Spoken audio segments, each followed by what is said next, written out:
Então, olha só que interessante. A gente vai ler, dentro desse parâmetro, eventos que aconteceriam, tá? E o texto ele continua dizendo assim, ó, a cidade e o lugar santo serão destruídos pelo povo, tá? O destaque do que eu quero trazer para vocês agora é justamente isso, ó, pelo povo do governante que virá, tá? A ênfase aqui é o povo. Por quê? Porque o Luiz ele destacou aqui muito bem, e aí eu vou reforçar isso, que quando a gente fala do povo que destruiu Jerusalém no ano 70 depois de Cristo, Flávio Joséfo, ele vai destacar no seu livro, tá? E aqui, quero até puxar na tela para dizer que eu também li o livro, tá, Luiz? Eu também li com meus próprios olhos, né?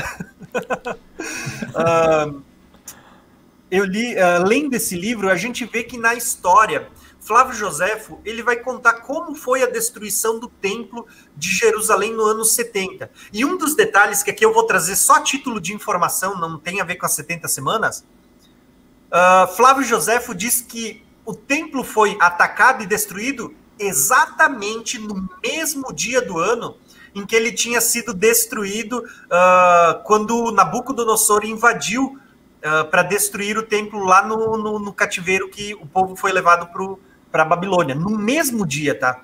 Foi no mesmo dia. Isso é bem interessante, tá? Mas isso é só título de curiosidade.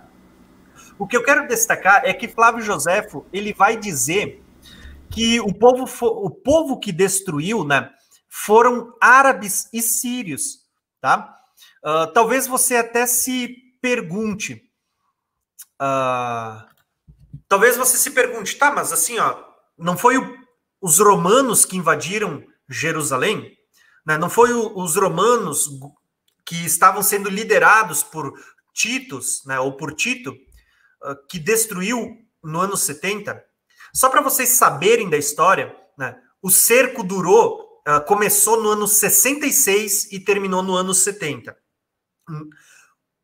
O povo que destruiu, né, embora ele tivesse ali romanos, a verdade é que naquela época o contingente romano que vinha para as cidades quando era muito longe de Roma, da Itália, não era formado de soldados romanos, né, italianos.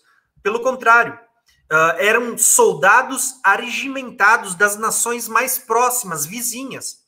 Tá? Então, quando Tito ele é enviado para conter as revoltas em Jerusalém, ele não traz um exército romano, né, formado por italianos. Pelo contrário, ele traz só sua guarda pessoal, que eram os pretorianos, então, que era sua guarda pessoal. O restante dos exércitos era tudo formado de soldados arregimentados das nações vizinhas, as nações que eles conquistavam, e quando eles conquistavam, eles contratavam as pessoas para fazerem parte do seu exército.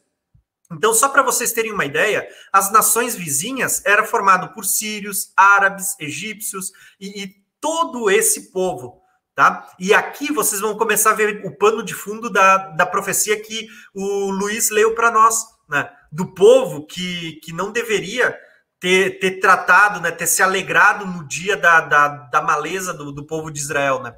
Então, nós vamos ver justamente isso. O Flávio Joséfo, ele vai destacar, isso está no livro A História dos Hebreus, que o povo que destruiu, o exército que compunha o exército ali de Tito, era na sua grande maioria formado por sírios, árabes e sírios, tá bom? Se não bastasse o historiador Flávio Joséfo, que foi um historiador que ele estava presente no dia da destruição, ele estava no lado, ele cavalgava ao lado de Tito, o general, e ele ia escrevendo tudo que ele via. Nós temos outro historiador da época, que é Públio Cornélio Tácito.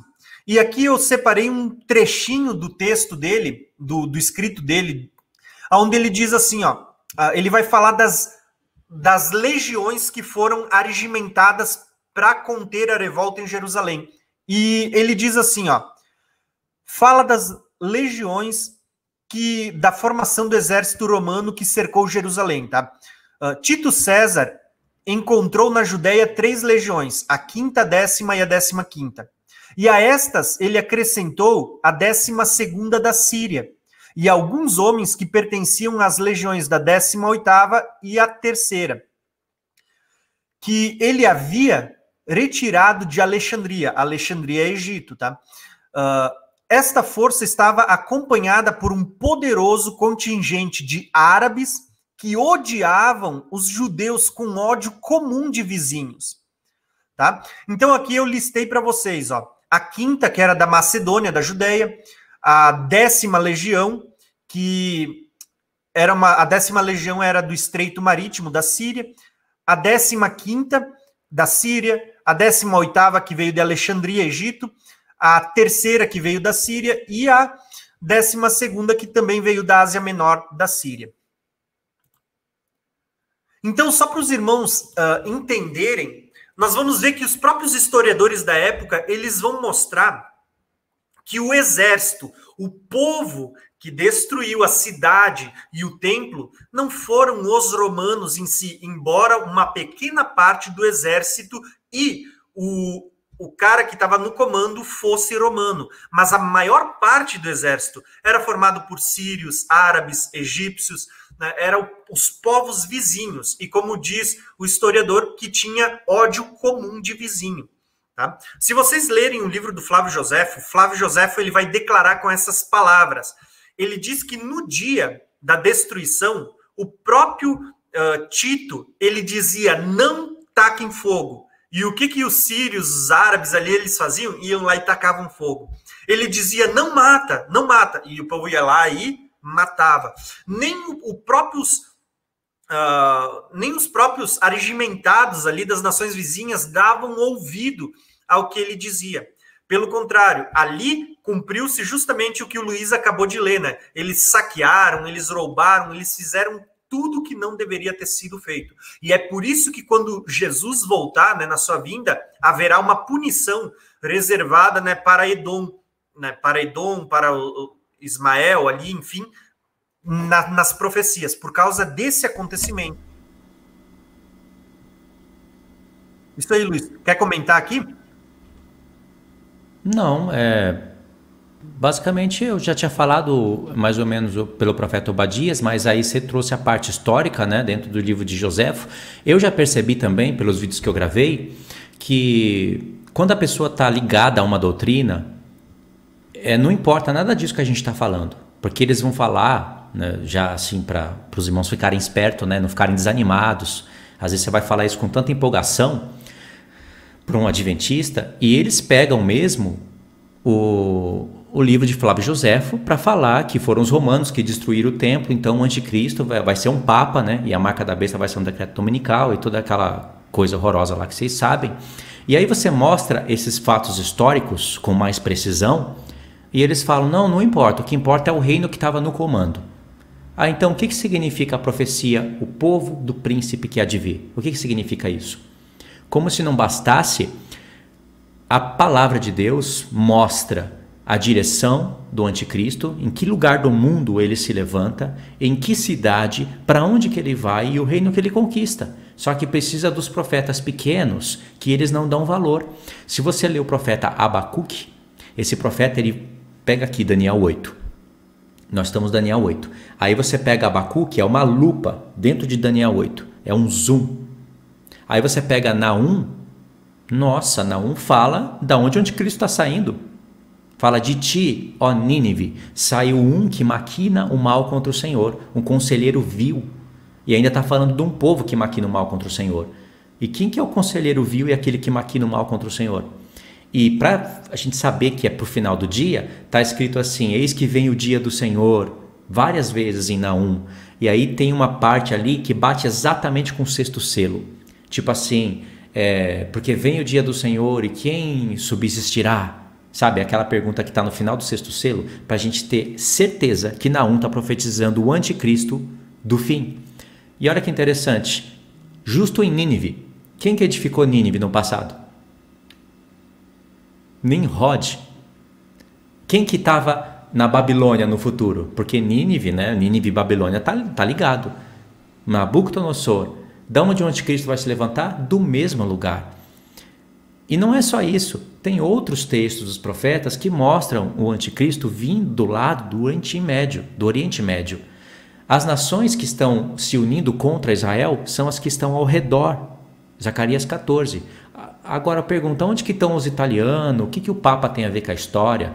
O Papa são bonequinhos do reino do anticristo. Então, ao comando. É claro que o Papa faz parte da besta, mas ele não é o anticristo, ele não é o comandante. O decreto dominical não é a marca da besta. Sabe, as pessoas ficaram realmente presas nisso. E aí, o que acontece? Como se não bastasse nada disso, que tira o foco da profecia, ainda dizem que as 70 semanas se cumpriram em Estevão. Ou seja, realmente, lembra, o irmão Tiago, em Apocalipse 11, não tem justamente uma das 8 visões de Zacarias? Ah lá, esses são meus dois ungidos. Por que o Senhor fala isso justamente num contexto onde tem 1260 dias, 3 dias e meio? Por quê? Olha só. Ele está conectando a última semana de Daniel. Lógico, ele está falando que o templo, a casa de Deus ainda não foi edificada. E presta atenção num detalhe. Zacarias teve 8 visões e as 8 servem para edificar o santuário de Deus, para animar o espírito de Zorobabel e Zacarias. Não. De Zorobabel e do sumo sacerdote Josué. As visões de Zacarias servem para isso. Só que só uma das visões, o Senhor teve que despertar Zacarias. Teve que falar, Zacarias, acorda, acorda. Aí quando você acorda, você começa a olhar um negócio meio embaçado, né? O que você está vendo, Zacarias? Aí ele fala, eu olho e vejo 2 candeeiros, um raminho. Por que o Senhor... E o Senhor disse, esses são os meus 2 ungidos. Isso apareceria na mente do Senhor. No futuro apareceria lá em Apocalipse 11. Mas Zacarias teve que acordar como alguém que é despertado do sono. Por quê? Justamente para falar a respeito de quem não enxerga a edificação da casa de Deus, não enxerga as 70 semanas, está dormindo e precisa ser despertado como alguém que é despertado do sono para poder ver que a casa de Deus ainda não está completa, que as 70 semanas ainda não se completaram. É a única que ele tem que despertar do sono. É isso aí. É aquilo que eu digo, né? Eu aprendi com você, né? Que é uma das coisas que me despertou muito há uns 5, 6 anos atrás, né? Quando logo que você estava ali postando vídeos e você dizia, olha, para entender o Apocalipse, você não pode ler apenas Daniel ou Mateus 24, você precisa conhecer a lei, os salmos, os profetas, e aí era o discurso da maioria dos vídeos, né? Sim. Cara, isso aí ficou tão gravado aqui dentro que eu comecei a estudar com base em todos eles. Tanto que, assim, ó, eu ouvi tanto isso que hoje eu repito bastante, né? Sabe? Mas é a grande verdade. Para a gente entender as profecias, se a gente ficar lendo só alguns textos isolados, a gente vai criar uma doutrina, né? Que é o que a gente tem visto muito por aí. Agora, quando a gente começa a ler e fazer a conexão de todos os pontos, poxa, não tem como a palavra não endireitar as nossas veredas e nos conduzir, nos mostrar o caminho certo, né? Quando você soma as coisas, você fica admirado. Olha só, lembra que eu li lá, acabei de ler em Ageu. Olha, Ageu é um profeta de 2 capítulos. Deus não deu nenhuma visão para esse profeta. Ele profetizou com Zacarias, mas, sei lá, talvez ele ficaria até triste, né? Poxa, não tive nenhuma visão. Mas o que Deus falou para ele, não falou para Zacarias, naquele livro de 14 capítulos, com 8 visões. Deus falou, mas eu não vou falar o que eu vou falar para Ageu. O que eu vou falar para Ageu, eu vou falar só para Ageu, para que a gente somasse os profetas. E lá em Ageu não tem um trono sobre as nações? É verdade. Não tem? Tem um trono lá, né? A gente sabe que é o trono da besta. E esse trono é revelado em Apocalipse? Aonde que está esse trono? A localização na terra? Ele é revelado? Nós vamos ver ali até deixa eu ver, teve uma irmã que botou isso aí apenas pouco aqui, né? Deixa eu ver se eu acho aqui, só para destacar o comentário da irmã. Sério? Que sem graça? Ela falou na frente que eu ia falar? Antes de você falar, ela falou. A verdade é que assim, ó, nós vamos ver que as próprias cartas direcionadas às igrejas, ela está revelando isso. Ela está dizendo para nós o quê? Está falando ali sobre várias coisas. Tem mais uma que botou aqui, tá? Aí, ó, esse daí mesmo. Isso, quando a gente lê a palavra de Deus, nós vamos ver lá, as cartas direcionadas às 7 igrejas, elas estão trazendo, como diz o Pedro, né? uma mensagem codificada ali para a última semana. Ali tem falso profeta, ali tem a Babilônia, a prostituta, tem tudo ali, né? Mas ali também tem muitas informações. Diz ali que o trono de Satanás estava onde? Em Pérgamo. Pérgamo é onde? Na Turquia. Então tem todas essas informações ali, né? Perfeito. Olha só o que a palavra está nos revelando. Ela está nos revelando tudo, mas uma das coisas que eu aprendi em Hebreus que ficou no meu coração, irmão, é que assim, o Espírito Santo revela. Mas ele revela assim, ó, quero dar a entender. Ele não quer te revelar assim, ele quer dar a entender. Lá em Hebreus 9, o escritor de Hebreus está falando do dia da expiação. Na verdade, ele está falando isso na carta toda. Mas quando chega em Hebreus 8, ele já começa a dar um zoom. Em Hebreus 9, ele começa a conduzir o povo lá para o Santo dos Santos. Em Hebreus 10, ele está falando da expiação. Aí lá em Hebreus 9, ele fala, querendo com isto dar a entender o Espírito Santo, que o caminho não se revelou ainda, enquanto o tabernáculo permanece erguido. Porque se o véu se rasgou no dia que o Senhor Jesus morreu, e eles foram e costuraram o véu de novo, ou colocaram outro, então o Espírito Santo estava dando a entender para a gente que o caminho não foi revelado para eles ainda. Ou seja, o Espírito Santo quer dar a entender. Sempre ele vai querer dar a entender porque ele quer conexão com o nosso coração. Ele quer trabalhar com a gente. É claro para a gente, né? Por isso que às vezes a gente entende errado, porque o Espírito Santo quer dar a entender e você entende errado, que você vai procurar em outras fontes, que às vezes não é a Bíblia, né? É isso aí. Olha só, vou partir para o próximo slide, só para o pessoal não perder o foco aqui, a ideia, mas é justamente essas as conexões. Quando a gente vai olhar para os historiadores, nós vamos perceber que fica muito claro, tá? Quem era o povo, né, que destruiu não eram só romanos. Tinha, sim, uma pequena parcela de romanos, mas eram, em sua grande maioria, soldados arregimentados, tanto sírios, egípcios, árabes, tinha muitos das nações vizinhas, tá? Então, nós vamos ver aqui, ó, que aqui vai falar não só da destruição, mas fala do povo do governante que virá, tá? Então, quem era esse povo que destruiu?